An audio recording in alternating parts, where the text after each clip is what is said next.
Numbers. Chapter 22. Israel moved from there to the hills of Moab, where they camped across the Jordan River from the town of Jericho. King Balak of Moab hires Balaam to curse Israel. When King Balak of Moab and his people heard how many Israelites there were and what they had done to the Amorites, he and the Moabites were terrified and panicked.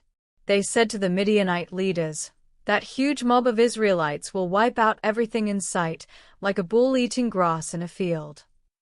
So King Balak sent a message to Balaam son of Beor, who lived among his relatives in the town of Pethah near the Euphrates River. It said, "I need your help. A large group of people has come here from Egypt and settled near my territory. They are too powerful for us to defeat, so would you come and place a curse on them? Maybe then we can run them off. I know that anyone you bless will be successful, but anyone you curse will fail." The leaders of Moab and Midian left and took along money to pay Balaam. When they got to his house, they gave him Balak's message. "Spend the night here," Balaam replied, "and tomorrow I will tell you the Lord's answer." So the officials stayed at his house. During the night, God asked Balaam, "Who are these people at your house?" "They are messengers from King Balak of Moab," Balaam answered.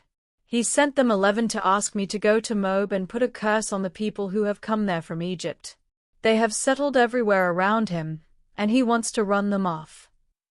But God replied, "Don't go with Balak's messengers. I have blessed those people who have come from Egypt, so don't curse them." The next morning, Balaam said to Balak's officials, "Go on back home. The Lord says I cannot go with you." The officials left and told Balak that Balaam refused to come. Then Balak sent a larger group of officials, who were even more important than the first ones. They went to Balaam and told him that Balak had said, "Balaam, if you come to Moab, I'll pay you very well and do whatever you ask. Just come and place a curse on these people." Balaam answered, "Even if Balak offered me a palace full of silver or gold, I wouldn't do anything to disobey the Lord my God. You are welcome to spend the night here, just as the others did. I will find out if the Lord has something else to say about this." That night, God said, "Balaam, I'll let you go to Moab with Balak's messengers, but do only what I say."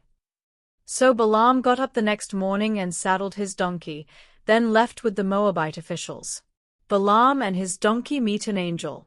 Balaam was riding his donkey to Moab, and 2 of his servants were with him.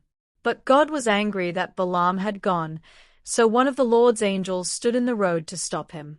When Balaam's donkey saw the angel standing there with a sword, it walked off the road and into an open field. Balaam had to beat the donkey to get it back on the road. Then the angel stood between 2 vineyards, in a narrow path with a stone wall on each side. When the donkey saw the angel, it walked so close to one of the walls that Balaam's foot scraped against the wall. Balaam beat the donkey again. The angel moved once more and stood in a spot so narrow that there was no room for the donkey to go around. So it just lay down. Balaam lost his temper, then picked up a stick and whacked the donkey. When that happened, the Lord told the donkey to speak, and it asked Balaam, "What have I done that made you beat me 3 times? You made me look stupid." Balaam answered, "If I had a sword, I'd kill you here and now." "But you're my owner," answered the donkey, "and you've ridden me many times. Have I ever done anything like this before?" "No," Balaam admitted.